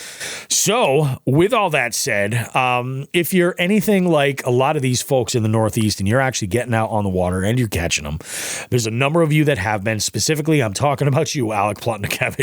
He's getting on them and he's tagging us in his photos. And you should do the same thing so that we can like, save, and share your stuff, as well as throw some comments down and try and help you guys work that algorithm a little bit for your fishing content. We want to help you out too. Tag us in your photos, and that's exactly what we're going to do for you. As always, we have much more great fishing stuff coming up for you in 7 days. The multi-species scavenger hunt is just a few weeks out, so get yourself signed up and registered, ready to play. Until then, on behalf of Shawn the Fisherman, and who the fuck is Joe Brown? I'm Bobby Roast Beef, and like we always say, tits and ass, smoke some grass.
Boom. I had a team pick that as their buzzer at trivia, and they didn't know like what it sounded like, and it just rang out so loud, and the crowd fucking erupted. And the bartender that night was like, "What was that team's buzzer about tits and ass?" And I was like, "Oh, that's me." And she's like, "Really?" I'm like, "Yeah." I said it, and I ran a bunch of effects over it, and I was like, "That's how I close out the podcast every week." She's like, "I am never going to listen to your podcast, you dick." There's something wrong with me. I am a mess as a human being. Thank you guys for hanging out for this show, and we will see you guys. I'm gonna.